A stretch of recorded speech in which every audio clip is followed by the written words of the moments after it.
नमस्कार. जय श्रीराम, जय गुरुदेव. रोजच्या प्रमाणे प्रार्थना करू आणि सत्राला सुरुवात करू. सगळ्यांनी हात जोडून घ्या, डोळे बंद करा. प्रार्थना म्हणण्यासाठी एक खोल दीर्घ श्वास घेऊया. गुरुर् ब्रह्मा गुरुर्विष्णू गुरुर्देवो महेश्वरः गुरु साक्षात् परं ब्रह्म तस्मै श्री गुरवे नमः. तस्मै श्री श्री गुरवे नमः.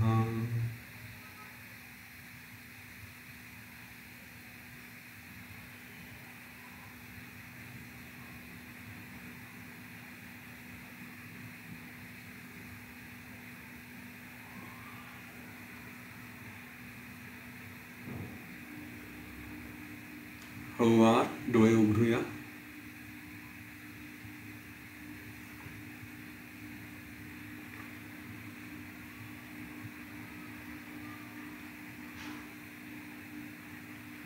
आपण वीतहव्य या मुनींची गोष्ट ऐकतो आहे.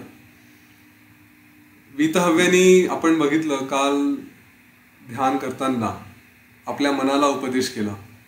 पहिल्यांदा त्या मनाला वेडा म्हटला, दुष्ट म्हटला. आपले इंद्रिय आहेत त्यांना समजवलं.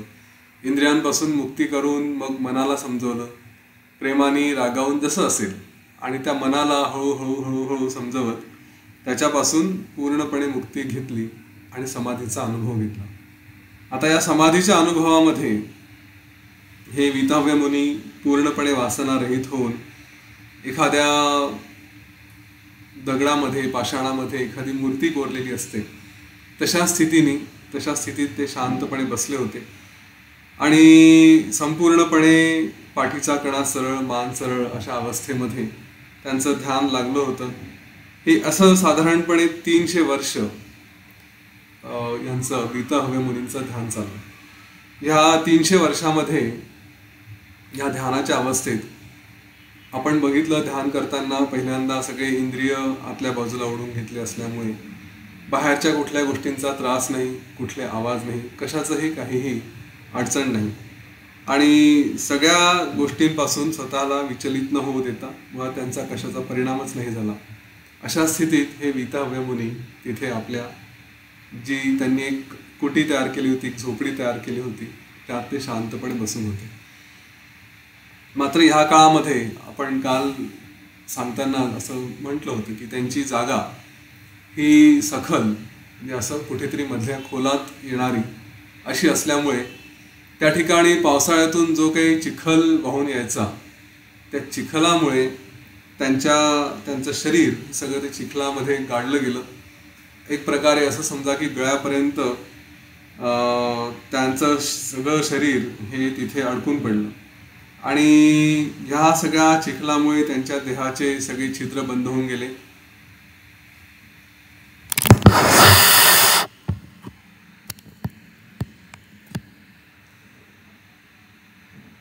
देहाचे हे छिद्र बंद होऊन गेले त्यांचे, आणि त्याच्यानंतर शरीरातले प्राण सुद्धा हे आतल्या आतच थांबले.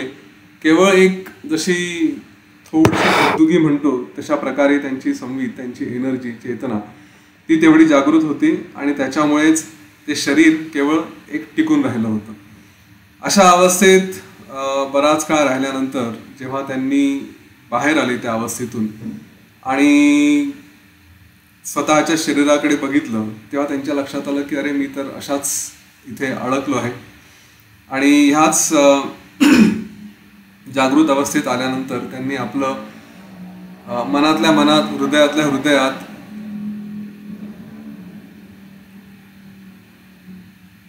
ज्या काही वेगवेगळ्या कल्पना येतील, ह्या त्यांच्या वासना रूपाने, त्यांची संस्कृती, त्यांच्यावर जे संस्कार होते त्याप्रमाणे जे काही त्यांचे वेगवेगळे विचार येतील, ते सगळे विचार, तसे वेगवेगळे रूप, हे अनेक प्रकारचे रूप त्यांनी बघायला सुरुवात केली. त्याच्यामध्ये त्यांनी कधीतरी कुठेतरी कैलास पर्वतावरती काही काळ घालवला. त्यानंतर विद्याधर म्हणून आनंदाने इकडे तिकडे संचार केला. नंतर इंद्रपद त्याचा उपभोग घेतला. त्यानंतर आपल्या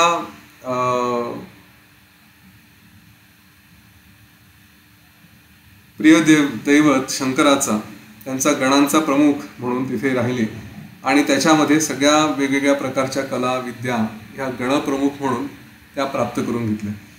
आता ह्या सगळ्या गोष्टी केवळ स्वतःच्या हृदयाकाशात संकल्पातच त्यांनी बघितल्या होत्या. वसिष्ठ ऋषी सांगतात श्रीरामांना की मुळात आपण आपल्या मनात जी जी भावना करू, जशी जशी भावना करू, तसं तसं सगळं होतं. खरं म्हटलं तर वेगळं असं काहीच नाही, जे काही आहे सगळं एकच चैतन्य. आणि या स्थितीत पोहोचलेल्या व्यक्तीला त्यांना जे जसं हवं ते तसं सगळं अनुभव करता येतं. त्यामुळे ही सगळी वीतहव्याच्या संस्काराप्रमाणे असलेली, वासनेप्रमाणे असलेली ही सगळी रूपं, त्याच्यात त्यांना कुठेही मुद्दाम काही वेगळं रूप घ्यावं लागलं किंवा वेगळं करावं लागलं असं नाही. एक जीवनमुक्त म्हणूनच त्यांनी या सगळ्या गोष्टींचा अनुभव घेतला. आता अशा परिस्थितीत बरेच वर्ष राहिल्यानंतर त्यांना एकदा सहज मनात विचार आला की चला आपण आपले मागचं जन्म कुठले आहेत ते बघावे. हा विचार केव्हा आला? जेव्हा शिवांच्या गणांचा प्रमुख म्हणून ते काम करत होते. त्यावेळेस अनेक सिद्धी होत्या, सगळं काही विद्या प्राप्त झाल्या होत्या. तर या विद्यांच्या भरोशावर आपण काहीतरी बघावं, आपला पूर्वजन्म काय काय होते हे सगळे बघण्यासाठी त्यांनी सुरुवात केली. आणि अनेक जन्म बघता बघता मग त्यांच्या लक्षात आलं की अरे, मी तर ते वीतहव्य म्हणून तिथे एका जंगलामध्ये बसलो आहे आणि माझं शरीर तिथे आता आहे, हे त्या चिखलामध्ये अडकून पडलं आहे. तेव्हा आता या शरीराला वर काढावं अशी सहज इच्छा त्यांच्या मनात निर्माण झाली. मुळात प्रश्न असा पडला की याचं तर प्राणवायू थांबलेला आहे, म्हणजे शरीर आता काही हालचाल करू शकत नाही. शरीरात एक थोडंसं जीव आहे, चेतना आहे म्हणून आहे, पण बाकी तर काही कार्य करता येत नाही.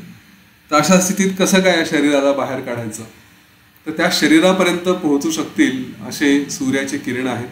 तर त्या सूर्याच्या किरणांचा मी आधार घेतो. त्याच्यात जी पिंगला नावाचा जो त्याचा गण आहे सूर्याचा, त्याच्या मदतीने मी तिथपर्यंत पोहोचतो. आणि खरं म्हटलं तर हे शरीर मला ठेवायचं किंवा काढायचं दोन्ही पर्याय माझ्यासमोर उपलब्ध आहेत. वीतहव्य मुनींचा असा विचार चालला होता की जाऊ द्या, सोडून द्या, असाही ऑप्शन आहे. आणि चला ठीक आहे, या शरीराला जागवा, त्याला पुन्हा त्याच्या कार्यात आणा, असाही पर्याय आहे. पण जोपर्यंत प्रारब्ध आहे तोपर्यंत याला चालू ठेवावं, कशाला संपवावं, असा विचार त्यांनी केला. आणि मग त्या शरीराला जागवण्यासाठी पहिल्यांदा सूर्याकडे गेली. वायूतून सूर्याच्या हृदयात प्रवेश केला आणि सूर्याच्या हृदयात प्रवेश केल्यानंतर हे सूर्यदेवाला लक्षात आलं की वीतहव्य आपल्यामध्ये का आले आहे, कशासाठी आले. आणि मग त्यांनी आपल्या पिंगला नावाच्या गणाला, त्या किरणाला आज्ञा दिली की आता तू जा आणि वीतहव्य मुनींचं काम कर. मग सूर्याच्या हृदयातून निघून वीतहव्य मुनी त्या पिंगला नावाच्या गणासोबत आपल्या शरीरापर्यंत गेले. ते शरीरापर्यंत गेल्यानंतर त्या पिंगला नावाच्या गणाने त्यांची सगळी माती उकरून बाहेर काढली, त्यांचं शरीर मोकळं केलं आणि त्यातून मग वायूच्या माध्यमातून वीतहव्यानी स्वतःच्या शरीरात प्रवेश केला. स्वतःच्या शरीरात प्रवेश केल्यानंतर तो सूक्ष्म देह आपल्या शरीरात गेल्याबरोबर तो पुन्हा जागृत, मूळ जे स्थूल देह होता तो जागृत अवस्थेत आला. त्याच्यानंतर मग वीतहव्यनी आपलं नेहमीचे जे कार्य आहेत, स्नान, संध्या, पूजा वगैरे हे सगळं केलं आणि अशा जीवनमुक्त अवस्थेत पुन्हा बराच काळ घालवला. आणि अशा नंतर पुन्हा एकदा त्यांनी विचार केला की चला आता परत ध्यान करावं, समाधीचा अनुभव घ्यावा. इथून त्यांनी समाधीचा अनुभव घ्यायला सुरुवात केली. त्याच्यासाठी त्यांनी जे जे विचार केले ते आपण बघू. आणि ह्या समाधीच्या अवस्थेतून पुन्हा बाहेर आल्यानंतर त्यांनी काही काळ असाच इकडे तिकडे संचार केला. सगळं जगाचा जो काही आपला जगत प्रवृत्तीचा अनुभव असेल तो घेतला. आणि त्यानंतर पुन्हा आता असं त्यांच्या लक्षात आलं की बस झालं, आता हे शरीर, हे जग, या सगळ्याचा आता कंटाळा आला, नाहीतरी आपली आता जायची वेळ झालेली आहे. आणि म्हणून शरीर त्यागताना त्यांनी पुन्हा एक ध्यान करायला सुरुवात केलं आणि त्यावेळेस काही विचार केला. तर तो विचार आणि त्याच्यानंतर मग त्यांनी शरीर कसं सोडलं, त्यांचं शरीर कसं कसं एक एक गोष्टीतून सुटत गेलं ते सगळं इथून पुढे या योग वासिष्ठामध्ये आलं आहे. ह्याच्यातला माझ्या दृष्टीने एक जो महत्त्वाचा भाग आहे तो म्हणजे शरीर सोडताना त्यांनी केलेला विचार, आणि त्याच्या अगोदर थोडा वेळ जी त्यांनी ध्यानाची समाधीची अवस्था तिचा जो आनंद घेतला होता तो. आपण हे दोन्ही एकत्र करू. एक गोष्ट खरं म्हणजे असं आहे की शरीर सोडतानाचा विचार त्यावेळेस काय काय भावना होत्या त्या आपण आत्ता कशाला करायला पाहिजे. बरोबर आहे, आपलं तर शरीर आहे, आपण काही आता सोडण्याच्या विचारात नाही आहोत. पण शरीर कधी सुटेल याची गॅरंटी नाही आहे, बरोबर ना. इथे कोणी सांगू शकत नाही की हा मला डेफिनेटली पुढचे काही काळ आहे किंवा काय नाही, असं कोणी सांगते. मग ती मनाची अवस्था कशी असेल हा एक फार सुंदर विषय आहे की, आणि तो थोडा सांगितल्यानंतर मी त्याच्यावर पुन्हा बोलेन की आयुष्य कधी संपेल हे माहिती नाही, पण जरा जगाकडे बघितलं, अनेकांच्या आपल्या जवळचे असतील दूरचे असतील, कधी त्याला सखेद आश्चर्य असं म्हणता येईल. दुःखही होतं, आश्चर्य वाटतं की अरे या लोकांना कळत नाही का की आपल्या जीवनामध्ये मृत्यू केव्हाही येऊ शकतो, आणि हे आयुष्य आपण कशात घालवत आहे. इतके वर्ष आयुष्याचे त्याला काय म्हणता येईल, हेवे दावे करण्यात, याच्या उणे दोणे काढण्यात, त्याचे उणे दोणे काढण्यात, रागावण्यात, पण एखाद्या वेळेस इकडे तिकडे समजू शकतो. पण सतत सतत जर ह्याच प्रवृत्ती होत असतील तर यांच्या लक्षात नाही येत की आयुष्य वाया घालवत आहे म्हणून. कुठेतरी अशी एक जाणीव व्हायला हवी की हे आयुष्य आहे, बाकी ते अध्यात्म, त्याच्यानंतर मुक्ती, ह्या सगळ्या गोष्टी जरी एक वेळ बाजूला ठेवल्या तरी माझ्याकडे पर्याय आहेत की मी थोडंसं एक विवेक वापरून स्वतःचं जीवन सुंदर करू शकतो. एवढ्या गोष्टींमध्ये इकडे तिकडे अडकत जायचं, हे इंद्रिय जे करवतात, सेन्सेस जे करवतात त्यांच्यात अडकायचं, आणि आपल्याला दुःख देणाऱ्यांना, की खरं म्हणजे ते दुःख देणारे दुःख देण्याच्या उद्देशाने दुःख देतात अशातला प्रकार नाही आहे. आपणच थोडंसं त्यांच्याकडून ओढून घेतो. पुष्कळदा त्या समोरच्या व्यक्तीचं काहीही इंटेन्शन नसतं, पण आपणच त्याच्यावरती शिक्के मारत जातो आणि त्याच्यामध्ये स्वतःला अडकवत जातो. तर हे असले सगळे जे उद्योग होत असतात त्याच्यावरती असं मनात येत नाही का की मी दुःखात आहे आणि हे अशा प्रकारचं आयुष्य संपायचं नाही. वय किती असू द्या, वय 20 असू द्या, 40 असू द्या, 60 असू द्या, 80 असू द्या, याच्यातच सगळं जातं. आणि ती भावना कधी येतच नाही की कसं असायला पाहिजे. आणि मृत्यू हा असा इतका अचानकपणे येतो अनेकांना. काही जणांना वेळ मिळत असेल, कदाचित हॉस्पिटलमध्ये असतील किंवा आणखी कुठे असतील. अनेक काळ, अनेक दिवस अंथरुणात पडून राहिल्यानंतर आता विचार करू आणि सोडू स्वतःला, असं कदाचित त्यावेळेस होत असेल. मला काही अनुभव नाही, पण एक लॉजिक म्हणून सांगतो की जेव्हा हॉस्पिटलमध्ये पडले आहेत, अंथरुणात पडले आहेत, दुःख भोगत आहेत, त्यावेळेस मनाची अवस्था हा असला विचार करण्याची असण्याची शक्यता कमी आहे. त्यावेळेस आपण आपल्या विवंचनेत, दुःखात, वेदनेमध्येच अडकलेलो असू. मग तेव्हा कोणाला बुद्धी होणार आहे की अरे हे ज्ञान आणि या सगळ्या गोष्टी यांचा विचार करता येईल. मुळात जेव्हा बुद्धी जागेवरती आहे, जेव्हा मन थोडंसं शिकण्यासाठी आणि काहीतरी स्वीकारण्यासाठी तयार आहे, त्याच वेळेस काहीतरी या गोष्टी होणं शक्य आहे. नाही तर मला नाही वाटत एरवी केव्हा होऊ शकेल.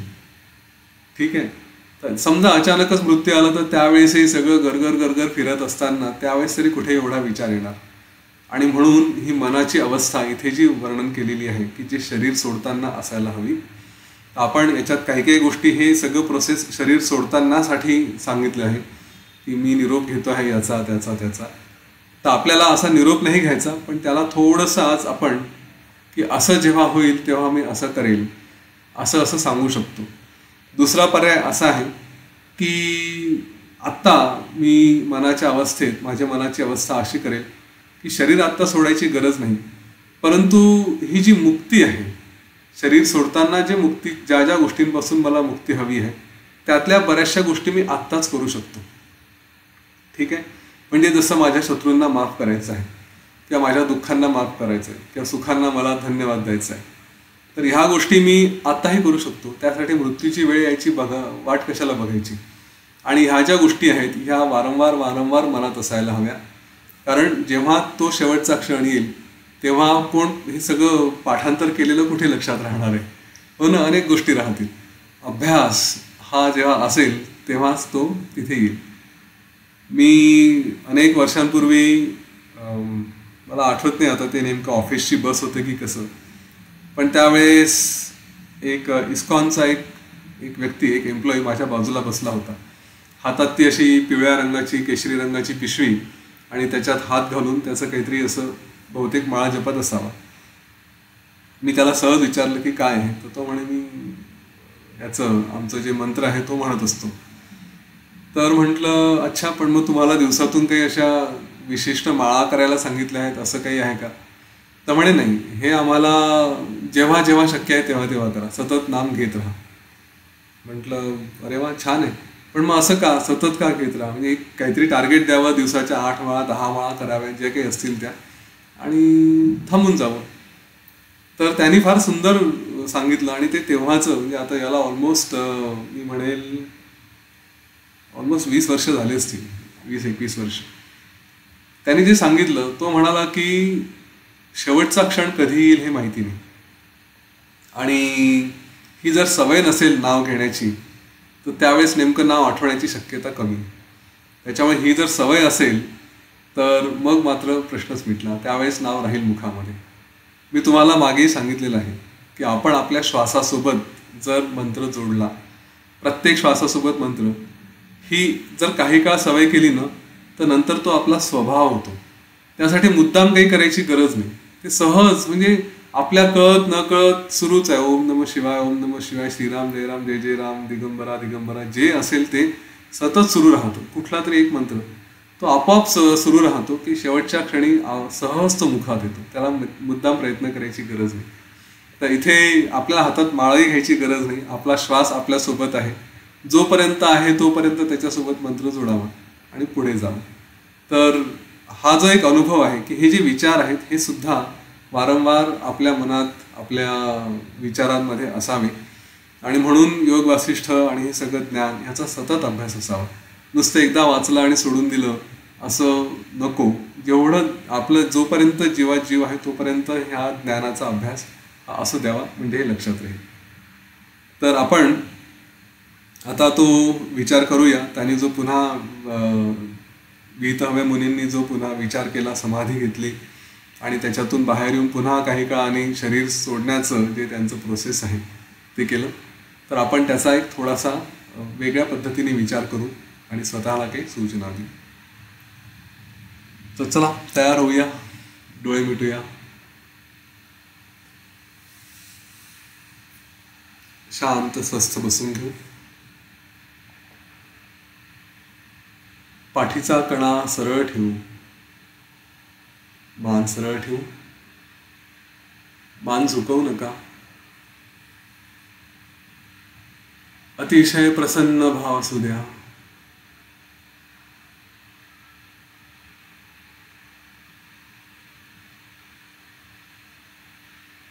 सगळं लक्ष आपल्या श्वासावर.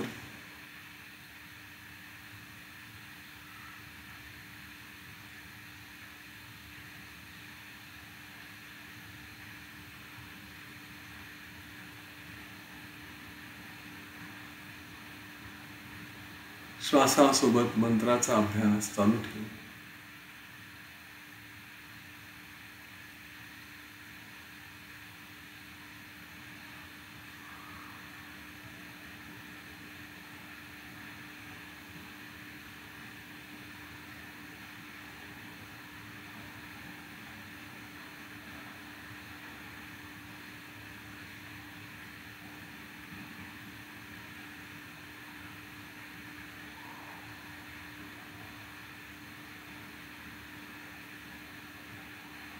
शरीर स्थिर असू द्या, रिलॅक्स्ड असू द्या, ढील असू द्या.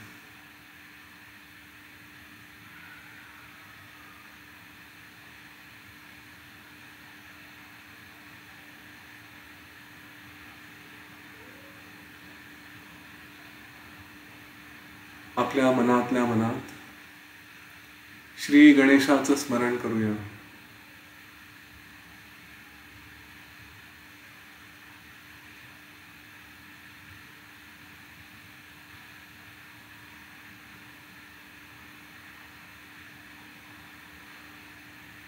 आपल्या गुरूंचं स्मरण करूया.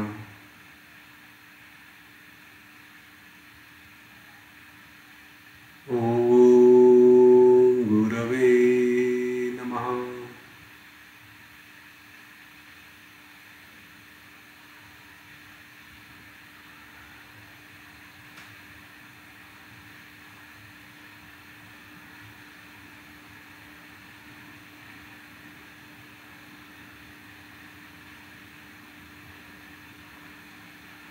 शांत, स्वस्थ, स्थिर होऊया.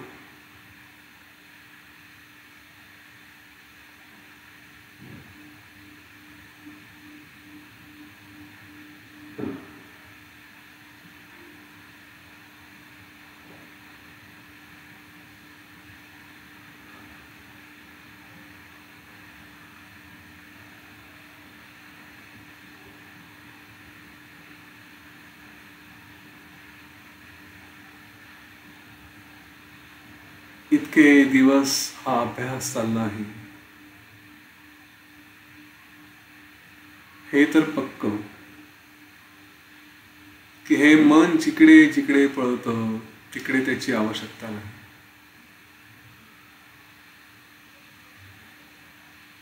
आतापर्यंत मनाच्या वृत्तींना समजलो आणि त्या सगळ्यांचा त्याग केला.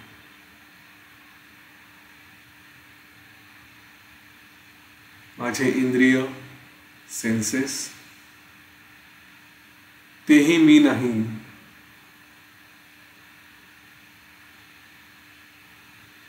हे समजलो, त्यांनाही आवर घातला.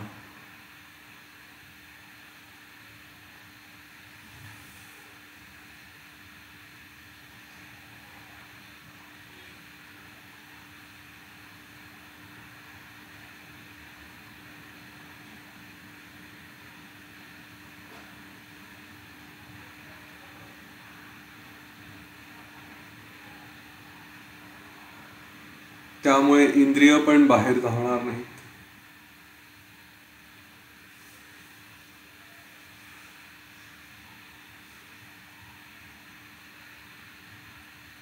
हे जग खरं खोटं हेही विचार आता थांबले. हे मन जे मी, माझं किंवा इतर, हा सगळा विचार जे करायचं ते या जगाच्या सत्यतेमुळे.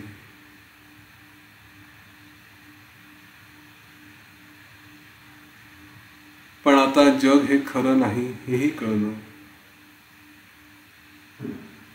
आता त्याचाही विचार नाही.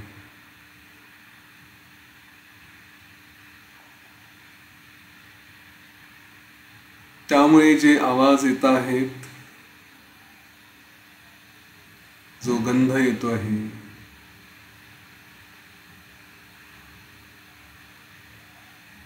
यांचा माझ्यावर परिणाम नाही.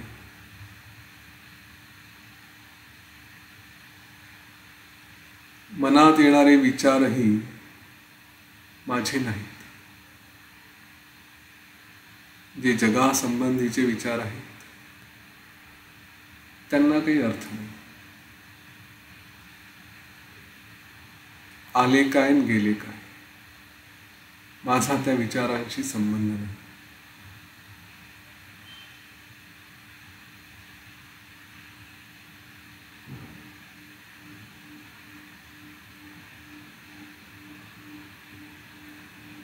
त्यामुळे या अस्तित्वानी जे सोडायचं ते सगळं सोडलं आहे.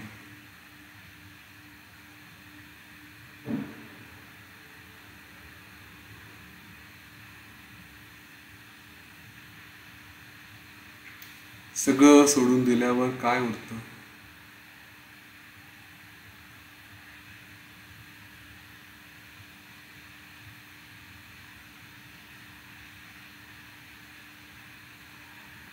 तोच परमात्मा, तेच चित स्वरूप.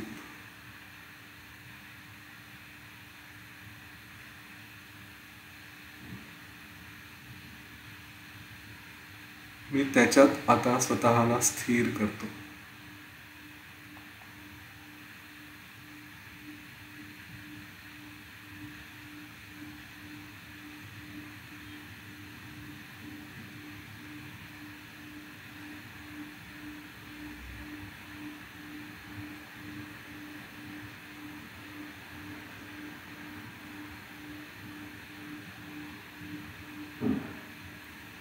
आता अत्यंत स्थिर.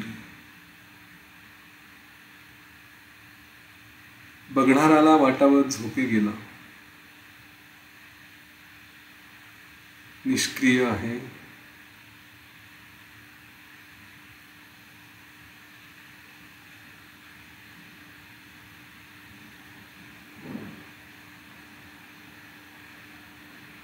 परंतु साक्षी भावाने स्वतःमध्येच स्थिर.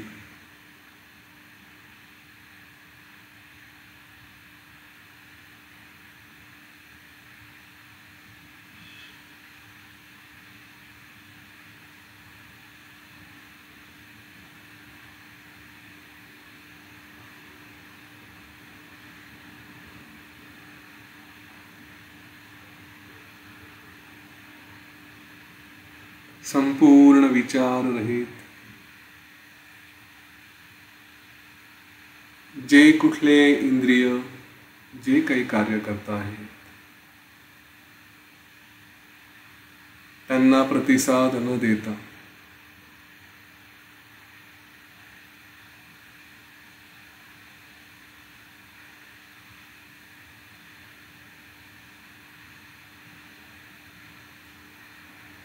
स्वतःमध्ये शांत स्थिर.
ओम गुरवे नमः.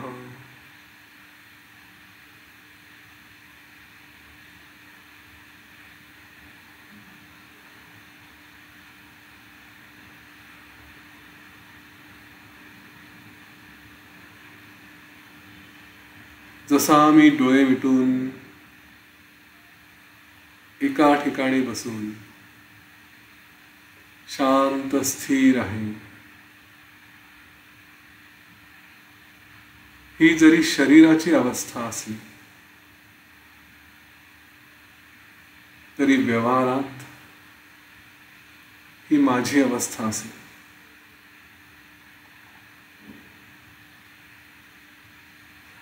कार्य करताना कार्य करणारा पण तरीही निष्क्रिय.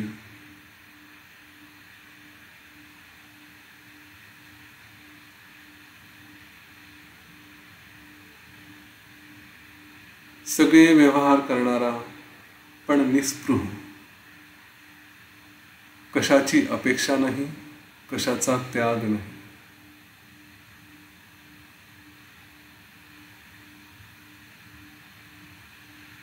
निष्काम, कुठल्याही गोष्टीची अपेक्षा नाही, असा माझा व्यवहार सुरू राहील.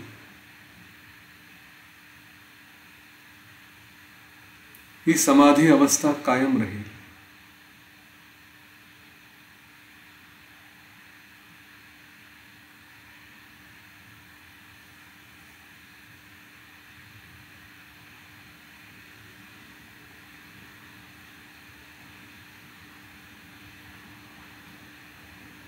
शरीर एक दिवस संपेल.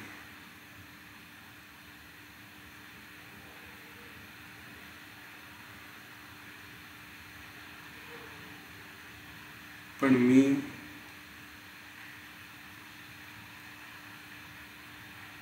आज आणि शरीर संपल्यावरही एकच राहील. जसं एखादं मडकं असतं, त्यातलं आकाश आणि बाहेरचं आकाश. त्या मडक्यात आकाश राहिलं काय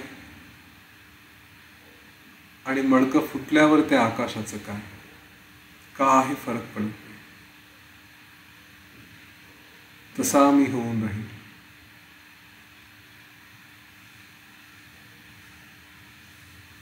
या शरीराचं केवळ अस्तित्व होतं म्हणून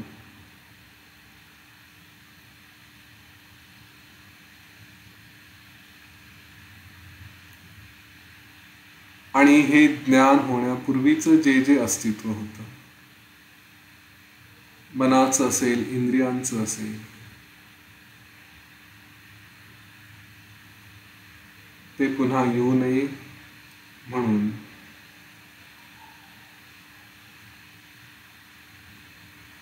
त्यांचं स्मरण करणं योग्य राहील.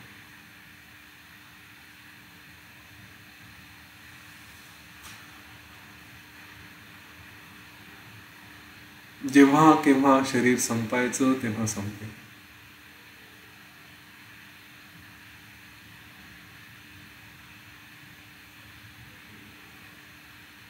पण ह्या सगळ्या इंद्रियांना, मनाला, घटनांना, वस्तूंना,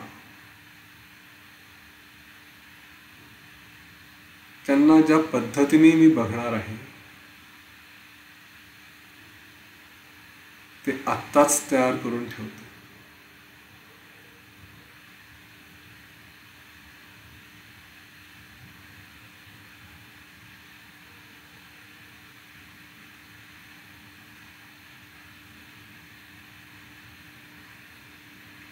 कारण ही समाधी अवस्था शरीराच्या अगोदर आणि नंतर दोन्ही वेळेस राहील. त्यामुळे हे मना,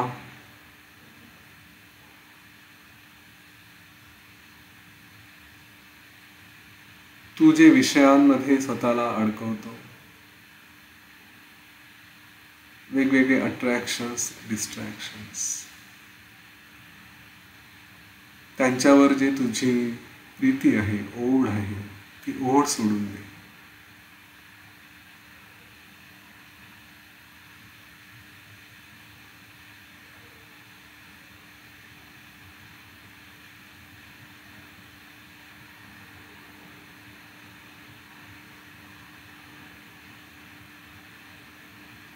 हे विषयांनो, हे भोगांनो,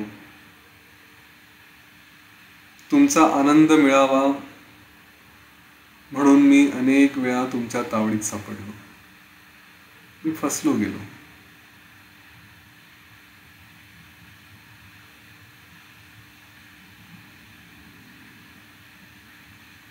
त्या फसवणुकीतही माझं मनोरंजन झालं. आणि केवळ हाच जन्म नाही, अनेक जन्म तुम्ही मला खेळवलं.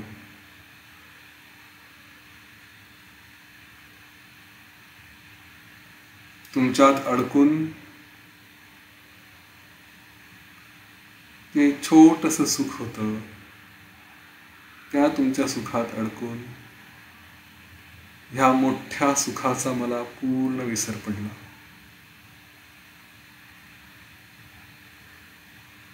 तरी पण तुम्ही सुखच दिलं.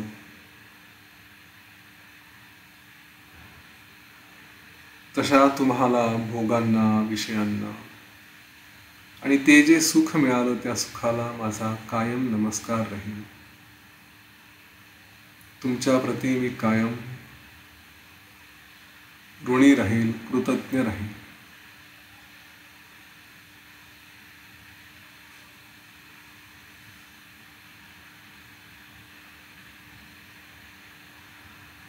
जसं सुखांचा धन्यवाद, तसंच या दुःखांप्रती सुद्धा मला कृतज्ञताच आहे. दुःख नसती तर कदाचित आत्मसुखाचा, खऱ्या सुखाचा मी शोधच घेतला नसता. हे दुःखांनो तुम्ही होते, म्हणून या आत्मसुखाचा चिकाटीने मी शोध घेतला.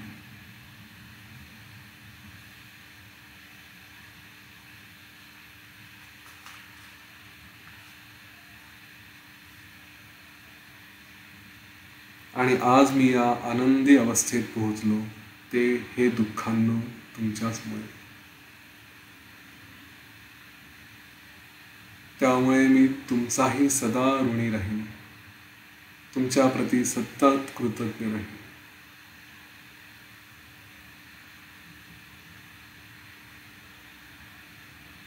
हे शरीरा, तू केवळ हाडांचा पिंजरा, मांसांचे गोळे, रक्ताचा प्रवाह,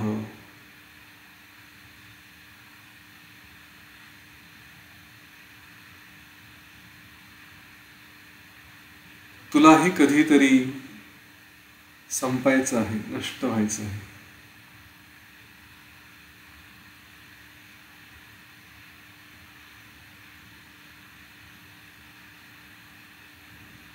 ह्या इंद्रियातून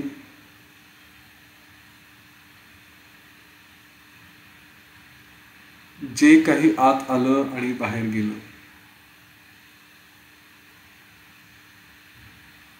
आणि त्यासाठी जे जे काही उपाय मी केले, स्नान असेल, आणखी काही असेल, त्या सगळ्या उपायांना माझे नमस्कार असतील.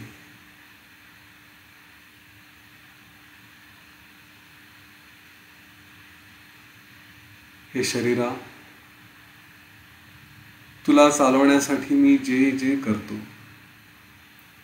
भोजन असेल, झोपणं असेल, खेळणं असेल, व्यायाम असेल, साधना असेल,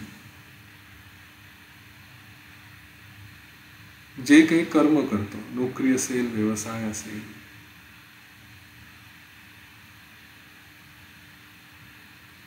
त्या सगळ्या कर्मांना माझा नमस्कार.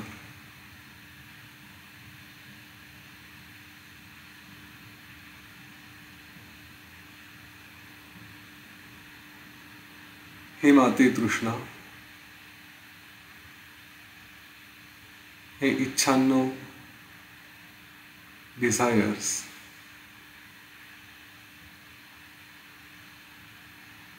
मी तसाही समाधी अवस्थेत असल्यामुळे तुमचं कार्य आता संपलंय.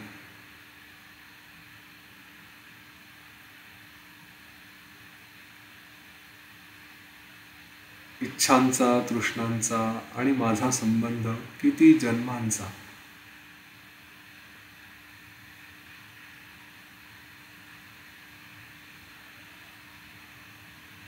पण आता मी तुम्हाला सोडून जाणार.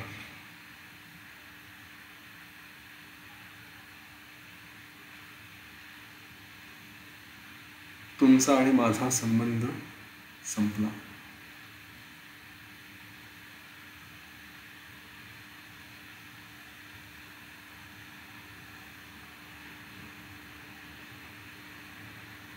हे कामदेवा, तुला जिंकण्यासाठी जे जे कठोर उपाय केलेत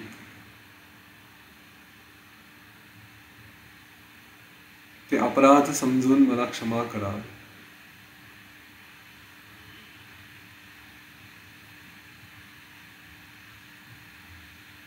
हे उपाय केले आणि चालू राहतील.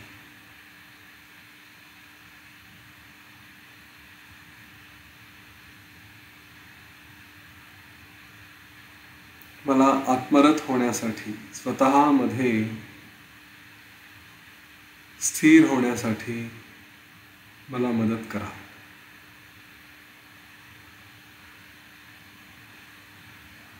हे माझ्या पुण्यांनो,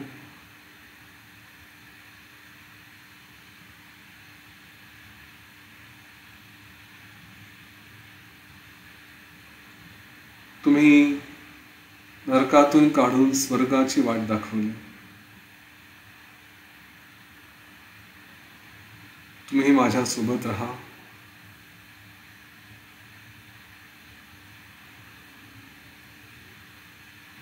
आणि जेव्हा हे शरीर, हे अस्तित्व संपेल,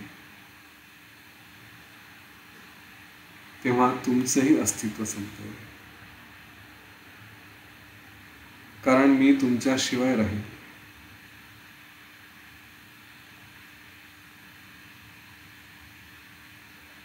मी समाधी अवस्थेत राहील.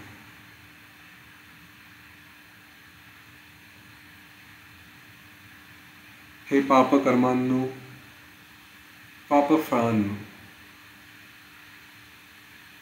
तुमच्यामुळे मी अनेक वाईट नीच योनीतून गेलो.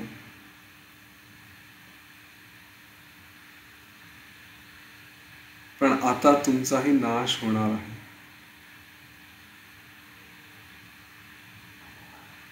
जे आयुष्य उरलं आहे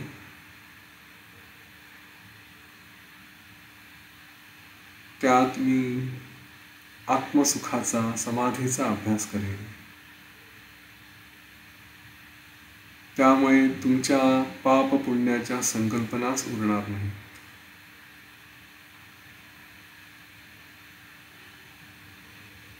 तुम्हा दोघांनाही माझा नमस्कार.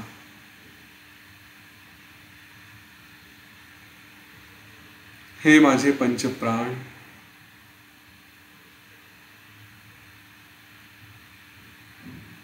तुम्ही सतत माझ्यासोबत असता. तुमच्याशिवाय मला कुठलाही व्यवहार शक्य नाही.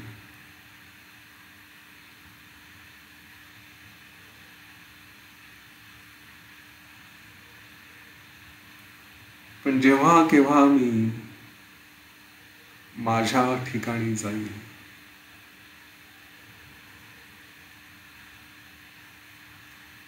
तुमची आणि माझी फारकत होईल.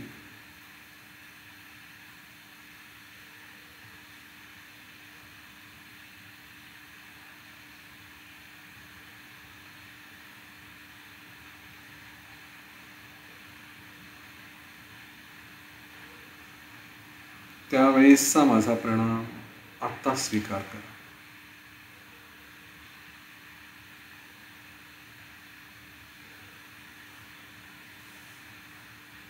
हे माझ्या डोळ्यातील प्रकाशा, ज्याच्यामुळे मला सगळं दिसतं.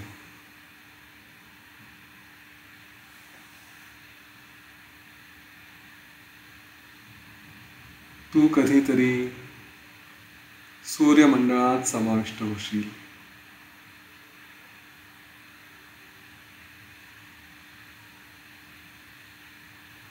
सुगंध घेण्याची शक्ती असलेल्या घ्राणेंद्रिय,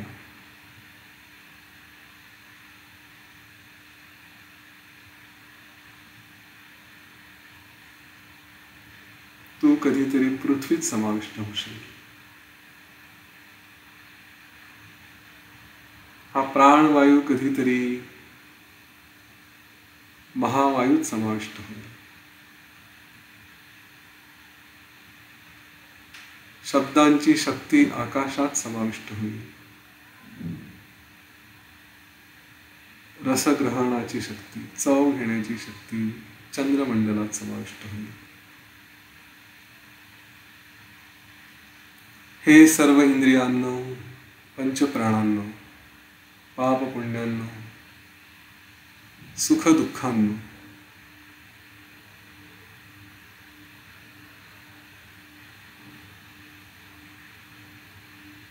मन, बुद्धी, चित्त सगळ्यांनो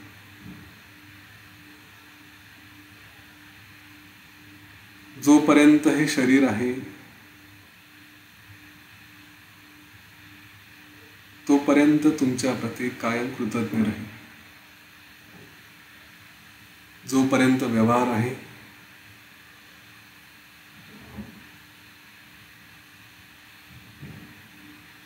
तुमचं अस्तित्व साक्षी रूपाने बघेल.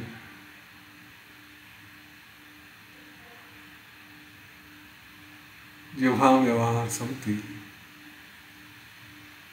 तेव्हा मी आत्मरूपात जाईल.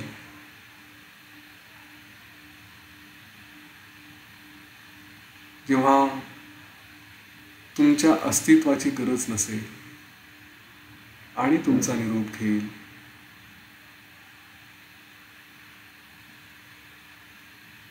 तेव्हा नव्हे आत्तापासून आत्ताच तुमच्या प्रती सतत सतत कृतज्ञ राहील.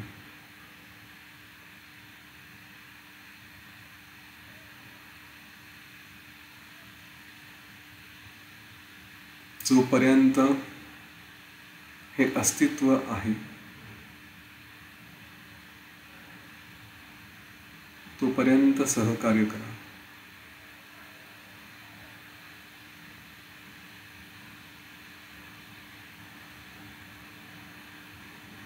तुम्हा सगळ्यांना नमस्कार.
ओम गुरवे नमः.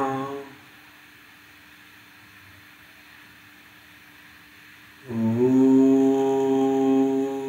गुरवे नमः. ओम गुरवे नमः. ओम शांति शांति शांति.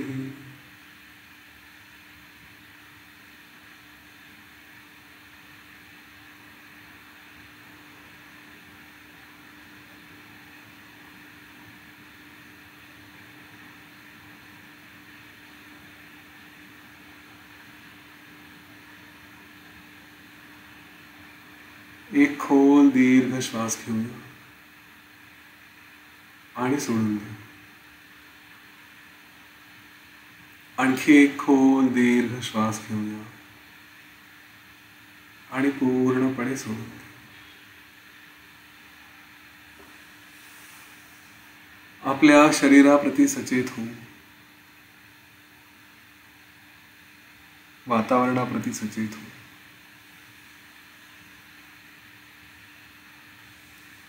हळूवार आपले डोळे उघडूया.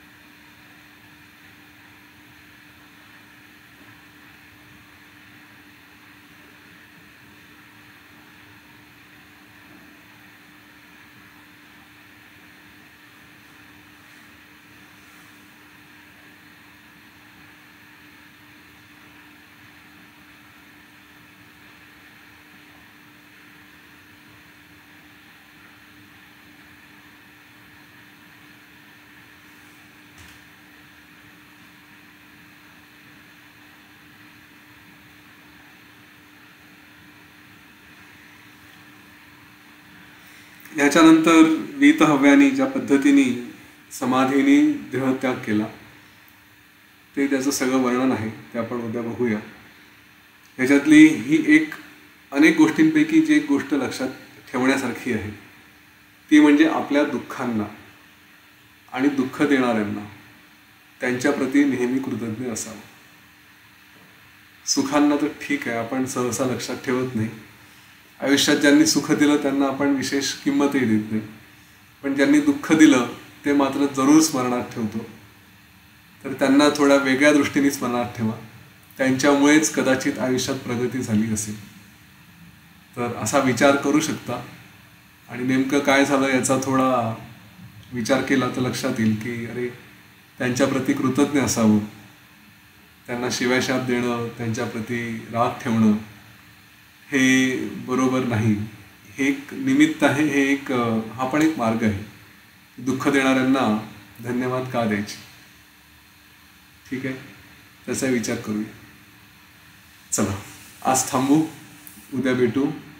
मी एक फक्त आठवण करून देतो, गुरुवारपासून आपला आर्ट ऑफ लिव्हिंगचा कोर्स सुरू होतो आहे. तर तेव्हा गुरुवार, शुक्रवार, शनिवार, रविवारचा अजून निश्चित नाही, पण गुरुवार, शुक्रवार, शनिवार निश्चितपणे आपलं सत्र हे 8च्या ऐवजी 8:30 वाजता सुरू होईल. 8:30 ते 9:15. कारण जे लोक कोर्स करणार आहेत त्यांना कोर्समधून मग मुद्दाम सोडून दुसरीकडे जाण्याची गरज पडू नये म्हणून ह्याच लिंकवरती 8:30 वाजता. तर जे कोर्स करणार आहेत ते 6:30 ते 8:30 या लिंकवरती असतील आणि त्याच्यानंतर 8:30 पासून बाकीचे सगळे इथे जॉईन होऊ शकतील. तेवढं फक्त लक्षात ठेवा. आणि ज्यांना ज्यांना शक्य आहे त्यांना त्यांना कोर्सला बोलवा, त्यांच्या आयुष्यात चांगला फरक येऊ द्या. ठीक आहे, तोपर्यंत थांबूया. जय श्रीराम, जय गुरुदेव. काही प्रश्न असतील, काही अनुभव, प्रतिक्रिया असतील तर घेता येतील.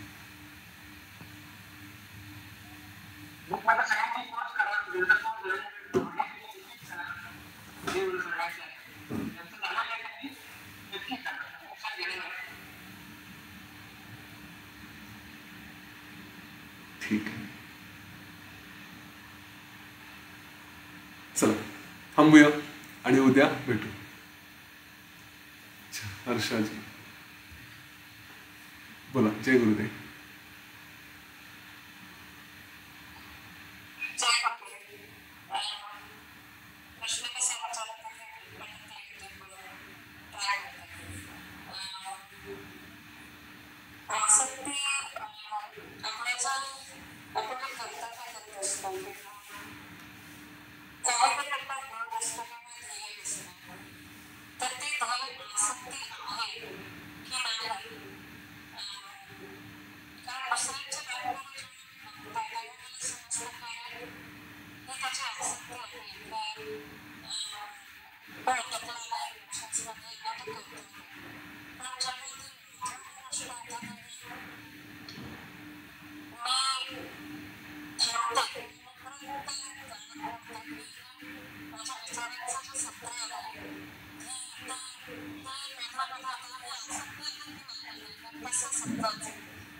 परिणामांकडे बघून परिणामांवरती अवलंबून आहे आपण कसे, जेव्हा परिणाम येतात तेव्हा आपण कसे वागतो त्याच्यावरती आपली आसक्ती आहे की नाही.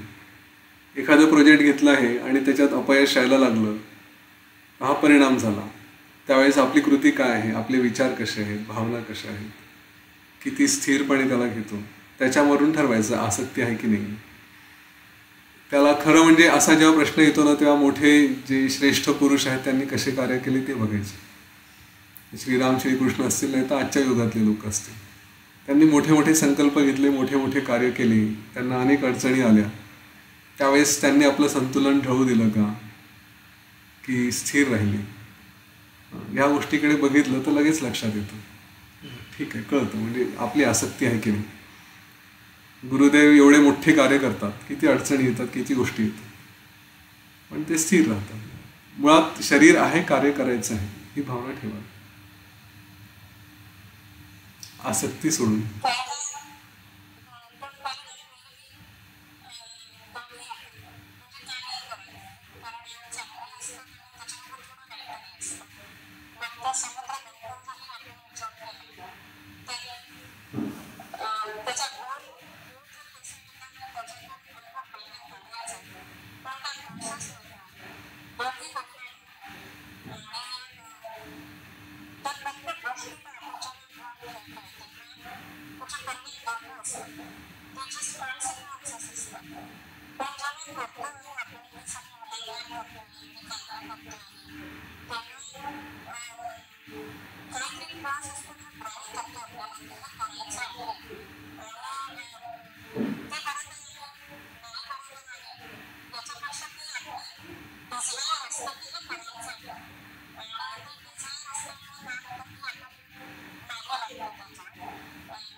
ठीक आहे, याचं योग वासिष्ठामध्ये अगदी सुरुवातीलाच उत्तर दिलं आहे.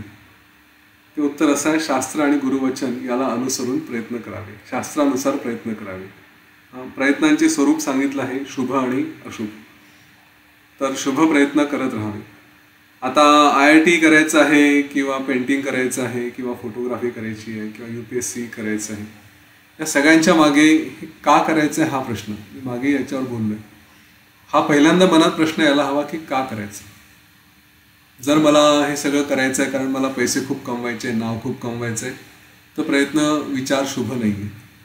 जर असा विचार असेल की मला हे सगळं करायचं आहे कारण काहीतरी एक तर माझी युटिलिटी, मी त्या लेव्हलचा माणूस आहे, त्या पात्रतेचा मी व्यक्ती आहे आणि हे सगळं करून मी काहीतरी सुंदर करू शकेल, या जगाला काहीतरी चांगलं देऊ शकेल. एक कलेक्टर म्हणून जर झालो मी तर समाजामध्ये निश्चितपणे सकारात्मक बदल घडून आणू शकतो. पोलीस झालो तर कायदा सुव्यवस्था नीट राखू शकेल, कारण मी चांगला आहे आणि माझ्याकडून चांगले कार्य होणं अपेक्षित आहे. त्यासाठी मी प्रचंड प्रयत्न करावे आणि ते कार्य करावे. ही जर बुद्धी असेल, असं जर मनातले विचार असतील, तर तिथे आसक्ती येणार नाही, कारण गोल पक्का आहे, शास्त्राला अनुसरून आहे, शरीर आहे, याच्याकडून जे बेस्ट होऊ शकतं ते करावं. मी बऱ्याचदा अनेकांना सांगतो की तुम्ही चांगल्या घरातले, सगळं वातावरण सगळं काही व्यवस्थित आहे, सगळ्या फॅसिलिटीज आहेत, परंतु आळसामध्ये आपले दिवस, आपले क्षण घालवत राहता. अभ्यास करून सुंदर जीवन पुढे करायचं आणि या समाजासाठी श्रेष्ठ करू शकायचं. मुळात जन्माला जर चांगल्या घरात आले आहात, चांगल्या संस्कारात जन्माला आले आहात, तुम्हाला पैसा आणि या सगळ्या गोष्टींची कमी नाही आहे, तर याचा अर्थ देतानाच तुम्हाला या गोष्टी यासाठी दिल्या आहेत यांचा बेस्ट उपयोग करून स्वतःला बेस्ट करायचं.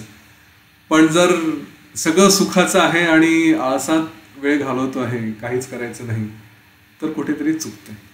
पहिली गोष्ट. आणि दुसरी गोष्ट, आता हे सगळं बेस्ट का करायचं? कारण मला बेस्ट मिळालंय. त्याच्यामुळे जे माझ्याकडे चांगलं मिळालं त्याच्याच प्रपोर्शन किंवा त्यापेक्षा कितीतरी पटीने चांगलं मी देऊन परत जाताना रिकाम्या हातानेच जाईल. हे सोडून ही जेव्हा मनोवृत्ती असेल ना, तेव्हा आसक्ती वगैरे ह्या गोष्टी येत नाही. आणि जर नाही मला मोठा ऑफिसर बनायचं आहे, मला IITत ॲडमिशन घ्यायची आहे, प्रचंड पैसे कमवायचे, स्वतःची कंपनी सुरू करायची आहे, असे जर ध्येय असतील तर मग तिथे कुठेतरी त्याच्यासोबत अटॅचमेंट आणि ते जर सक्सेसफुल नाही झाले तर त्याच्यासोबत एक भीती आणि त्या भीतीसोबत मग येणारा त्रागा, चिडचिड ह्या गोष्टी येतील. मुळात तर मी त्याचं कार्य करतोय, त्यांनी मला बेस्ट दिलाय म्हणून मी त्याचं कार्य करतोय. रिझल्ट त्याचे, यश त्याचं, तो जे काही असेल ते तो बघेल, मला काय घेणं देणं. आलं यश तर आलं, नाही आलं तर नाही आलं. It is all his failure, his success. अशी जर बुद्धी असेल, अशी मनोवृत्ती असेल तर मग ना आसक्ती आहे ना त्या परिणामांची चिंता आहे आणि माणूस त्याच्यात द बेस्टच करेल.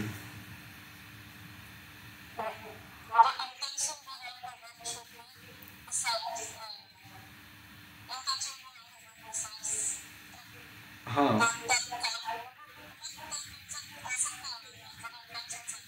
इंटेन्शन चांगले असेल तर आसक्ती नाही.